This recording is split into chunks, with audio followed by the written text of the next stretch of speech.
Hello guys, welcome to my channel. Welcome to today's tutorial.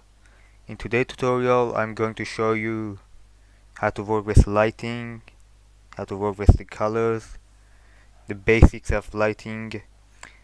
This tutorial was requested by a guy named Dejila down from under from, let me check his username, I'm sorry. Yeah, here. Delija from down under. Great username, by the way. Uh, I'm glad he asked for lighting, for like a lighting tutorial about the lighting and the sky. Yeah, and as you know, probably you know, lighting is super important for your game. It can change everything, the feeling, the atmosphere of the game.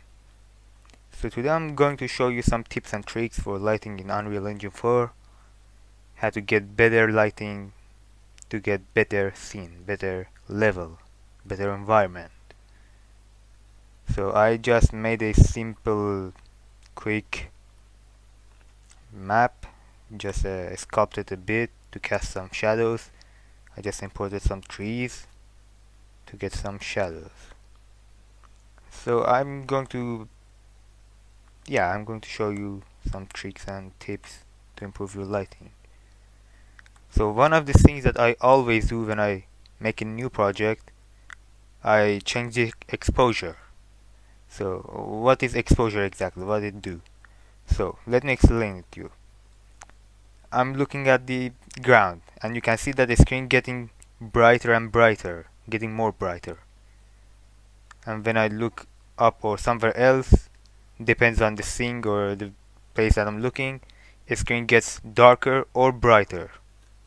So it acts like human eye. Like when you go to dark places, you after a couple of seconds, you can see better. Just like this. You see? It gets brighter, darker. So the default exposure is a bit weird. It's so unrealistic. Like it can get super bright. Like it's super bright. You don't need that much of brightness. Or when you look at somewhere else, it can get super dark. I always change it. I go so you can go to the settings, project settings, to the engine option, go to the rendering right here, go down, go all the way down to the default setting. Here you can see. So here what you can do, you can change it to auto exposure histogram, or you can turn it off, completely turn it off. So it depends on you. Like in one of my projects I totally turned it off, and in another I put it on histogram. It depends on you what you want to do. When you turn it off, your scene can get dark, quite dark, but that's not a big deal. You can work with your skylight, your direction light source, and get it brighter. It depends on you how you want to use it. For today's tutorial, I'm going to put it on histogram, auto exposure histogram. So I turn it on. It's a bit natural. So when you look at here, it can it's better than the original one, the default one. So one of the things that you always want to use is a skylight. Usually it should be on your level when you use it. So and in order to use your skylight, one of the things that you have to keep in mind that skylight, it shouldn't be on static. When it's static, it's not going to work. Look, the intensity is on 1. I put it on 20. Nothing happens. 0. Nothing. I change the color of the sky. Nothing. Nothing happening. So what you want to do, put on static or movable. You see? Now it's making it different. Now you can see that your changes are working right here. And it depends on you which one you want to use. I'm not sure what is the difference between static and movable. If you know, please tell me down below in the comments. I'll be glad to know. But right now, as I see, I think static is work for me. It's better for me. So, as you can see here, we have you can choose the lighting for your sky, and I explain to you how to use it. So first of all, let me say about the intensity. Let me say you want super sharp shadows. So you decrease the intensity, and voila, your shadows get darker. Or you wanna get much more brighter shadows, increase it. But as you can see, it's a bit unnatural. And let's say that you're working on a, I don't know, a scene, a jungle in a summer season. Everything looks a bit warm and like this.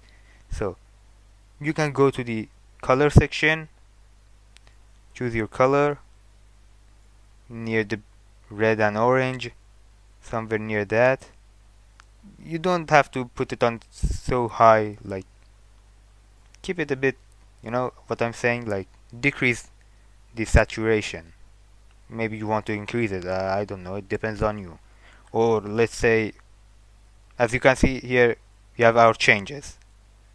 So if I press Ctrl Z and take a step back again, let me put it on white. You can see big difference.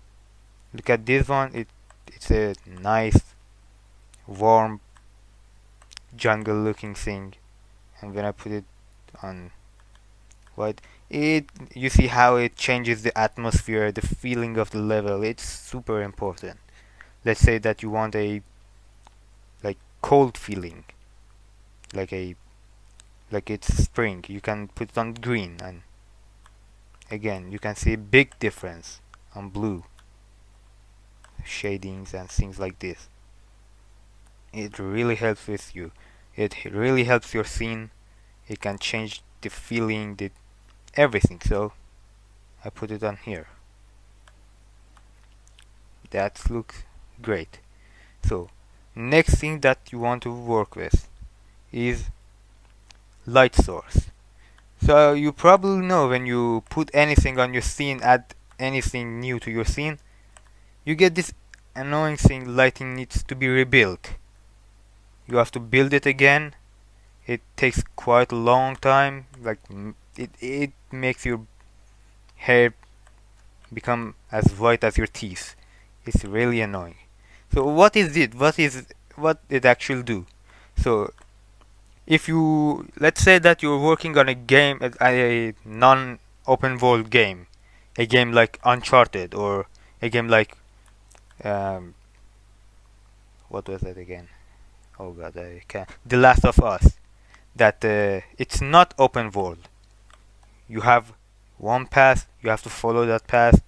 You don't have any day-night cycling, any dynamic cycling for lighting and things like that. So you use this option, static. It will build a map for your lighting, and it helps with your performance. It uses very low performance. It says right here. Was that here, or I'm not sure. I guess you can read this later on. It helps with your performance, but you can't change any assets, the location of assets, or the location of sun, or anything like that. Like, I mean, you can, but again you have to rebuild it, and it takes a long time. But let's say that you wanna make a open world game like GTA. You have dynamic day and night cycling, dynamic weather, dynamic lighting. Then you have to go simply press movable. See, disappears. So and here let's go to the settings. Just like the skylight, We have intensity and light color. It depends on you. How intense it be. Let's say you want a very bright looking thing, so you increase it, or very dark. It's easy. You can work with it and to get your thing. And again, you can choose the color, but it really doesn't help that much. It's not like the skylight. I usually put it on white, or maybe a bit, maybe, but usually I put it on white, on the default one. I don't mess around with it. And one cool thing that you can do is changing the location of the sun. Well, yeah, I guess. Let me show you how. Wait, let me show how it works. So, what you have to do, you have to select the light source, press E key, or you can select from here, and nice. Can you see it? That the direction of light, it changes. It's really great. It's really useful. Like, I didn't know about it like when I was using Unreal Engine. I found about it after 2 months. And you can see there is a flash scenes that shows you where is the direction where it comes from. But when you change the direction of the light, but you can see that sun is still at its place. So if you want to change it, put it in the right place, like you can see the source of light is somewhere from here, but sun is here. That's weird. So what you have to do is to click on the sky, just simply click on it and click on refresh material. Nice. And one thing that you could do, let me take it back. You have some other settings that I usually don't do anything with that. I don't mess with them, but maybe you want to do, maybe you want to check it out. Feel free to do it. So let's get back. So another thing is a skybox, a sky blueprint, a sky sphere. Here, click on it. You'll get into it. So here you have some bunch of options like sun brightness, and be careful. As you can see that the sun looks bright, but the scene is still the same. But when you click on play, oh wait, sorry, I don't know what happened. Where did that come from? I don't know. I'm sorry. But when you click on the play, your scene should be super bright, so you should be careful how bright you want your sun be. I guess there is a way that you can manage to get a, how I should say it, to get a big sun, but at the same time don't affect the world, to not be super bright. There should be a way, I'm not sure. Here you can control your clouds opacity and the speed. Some other great options that I'll cover it up in a bit. And you can see star brightness for night scene. And how you want to get it? Go to the sun height. As you can see, you can't change it, or when you change this, nothing happens. None of them. What you have to do is to check it off. Colors determined by sun position. So when you check it off, and you can see the sky is different. So here you have full control on how you want your sky looks like. Let's say I see why I can use it. If you want in nighttime, you have to click on this. When you click on this, now you can work on it. As you can see, it's now on -1. You can see the stars. You can increase the brightness of your stars, and you can see we have super bright stars right here. It's too bright. Let me decrease it a bit, but it still seems like it's day. It's because of the horizon. You can work with this one also. Zenith color, you can use a darker one. Let's say you're on a weird planet with green, no, with red, dark red sky sphere. You can work with the horizon color, let's say a green horizon, or you can use a normal one, let's say this one. Let's use normal one, why not? Let me choose a great one, compatible one. You can see here that your clouds are super white. Let's say like you want them be a bit gray. You can change it to any color that you want, depends on you. Like I recommend you to put it on somewhere like there if you're working on a, how should I say it, it's hard to say it, okay, something like that. You have overall color, you can decrease it, it affects on the sky. But as you can see, it's still the world seems like so bright. I don't know why. Let me to be honest, I don't know why. Sun brightness, it's still super high. Let's refresh the material. Let's simulate it. As you can see, it's simulating the game, the level. You can see that our level is super bright. It's probably because of the light source or a skylight. Let's decrease it. Put it something like here. Yeah, and also for the light source. Let's simulate it. It's still super bright. I don't know why, to be honest. I should know. I'm sorry, but I don't know why. You can figure it out. I usually, maybe because of the stars. I don't know. It's super bright, and I don't know why. Let's work with this one. Or maybe because of, yeah, sun position. Wait.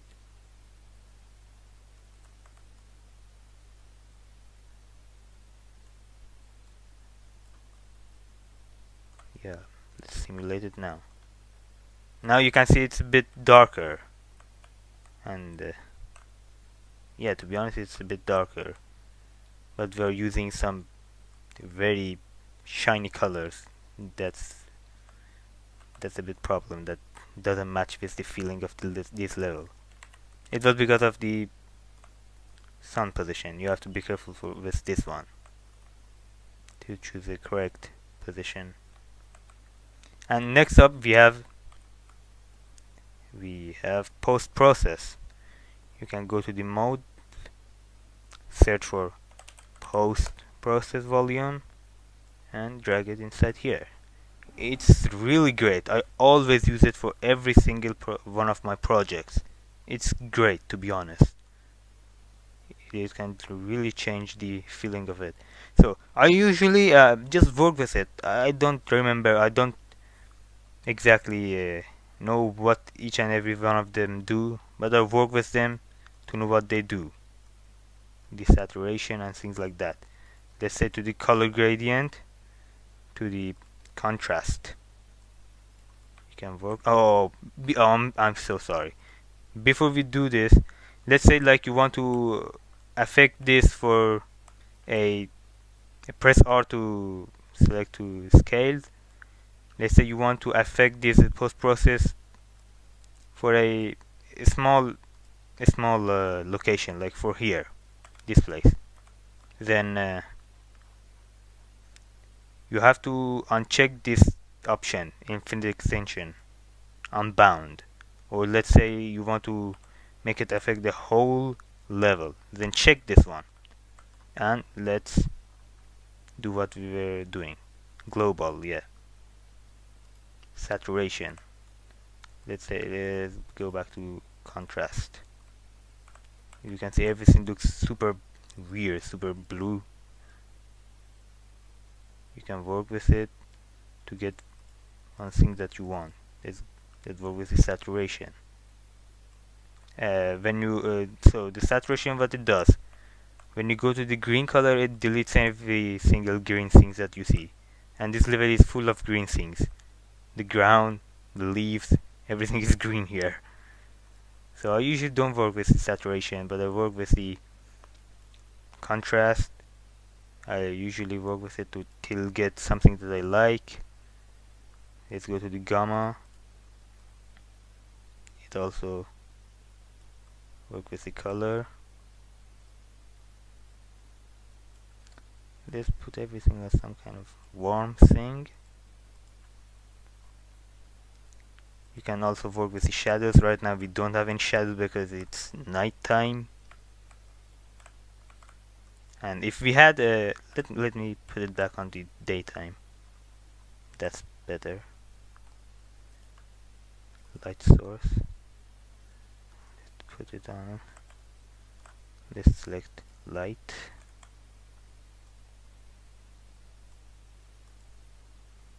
Refresh the material. So now we have shadows. Let's go back to the post process. Shadows, contrast. Let's say that you want to your shadows be wait. Oh, our shadow is very weak. Let me work with the skylight. Go back to our white and increase it or decrease it. Let's decrease it. Let's put it on 0. Not 0, wait.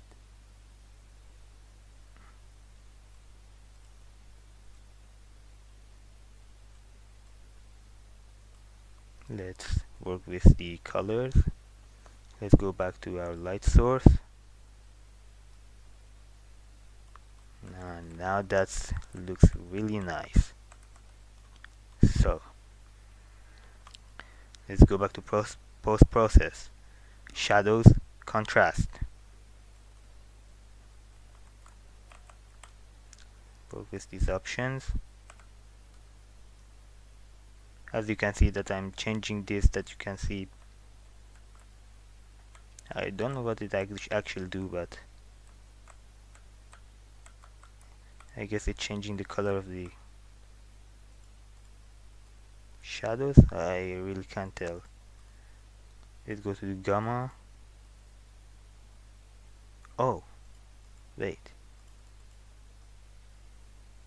Is that working with the horizon? No. It do something with the shadow, but I don't know really, to be honest. I'm so sorry about it, but as you can see that bottom part, something is keep changing. I don't know what is this,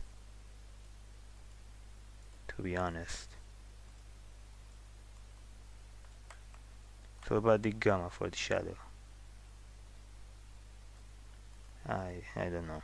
I usually don't work with the shadows, but you can work with it. You can check it out yourself and find the right settings that you want. Maybe. So let's put it on this one, and let's get down here to my favorite part, lens. This thing is great. The bloom option, exposure option, depth of field option. You have other options, but I usually do work with these 3. So let's work with the bloom. You have a standard and conversion. Let's work with the standard. Intensity and their hold. As you can see, it's how should I say it? I really don't know how to explain it, but it looks a bit it looks super bright, and at the same time it looks blurry. Like if you have played Far Cry 5, you know what I mean. Like it's usually nice. I usually work with it. You can use it there hold, how blurry you want it be. Let's say like this, not too much. 2 minus 1. let's go to the exposure. Auto exposure. You can as you can remember that we change it here. You can change it also here. Histogram, basic. You can turn it off so it like this. Main brightness. You have other options that you didn't have in project settings. You can work with them to get the thing that you want. Be careful what you do, because you did what I did. You see what I did. Sorry for that flash. Now here we have depth of field. Maybe you don't want to use it. Maybe you want to use it. Social distance. I don't know what these actually do, but I always play with them to get my favorite result. I always check them on. Check them one by one. You have several options like bulk depth of field, circle depth of field, Gaussian depth of field. Now you can see everything is blurry. It's super, like you can't see anything. But as you can see, here is sharp. This little area. I guess that, yeah, you can increase the area by working with near transition and far transition. Let's work with it a bit more.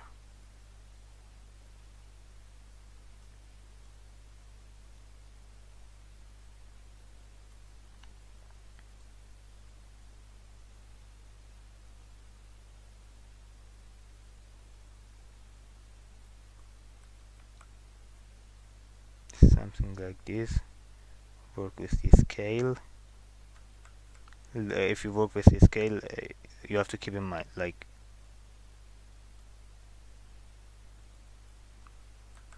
yeah, it's important. Let me work a bit with this one.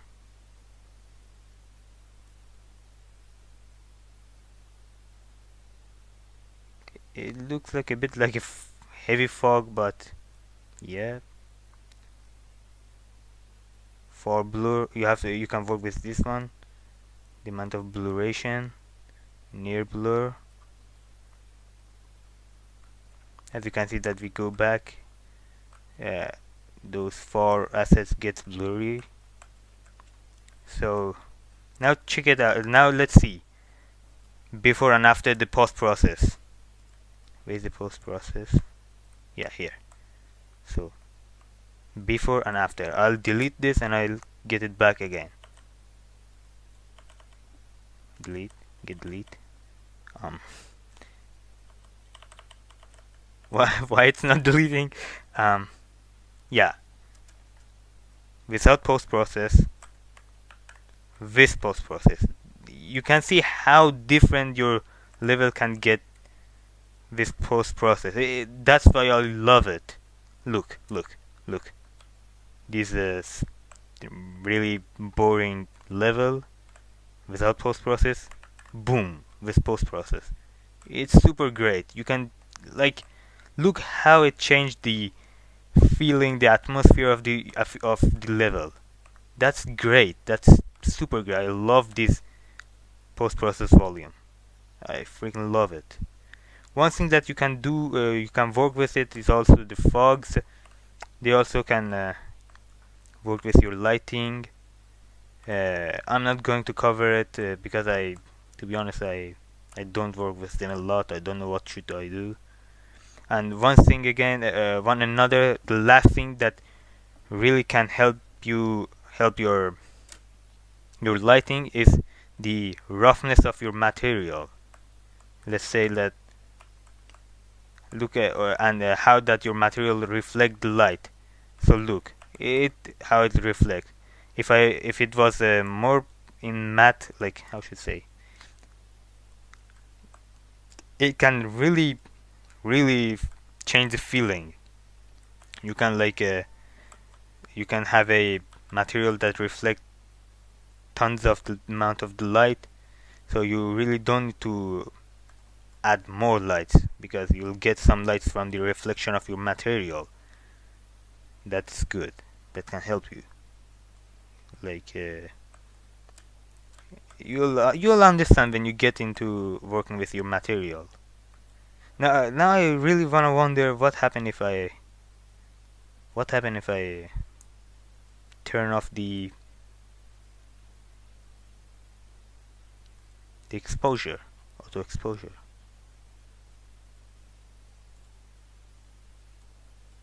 Well, now that's weird. So you see, if I turn it off, you get the total different result. But maybe you wanna make a, so be sure, be careful. Maybe you want to work without auto exposure, so you have to decide before changing all of these, customizing these things, because it affects it later on. So you can now go back to the beginning of the tutorial, and now see how different it is now and before. Now the result and the beginning of the level. Hope it be useful for you. Hope you enjoy it, and I'll see you in the next tutorial. Goodbye.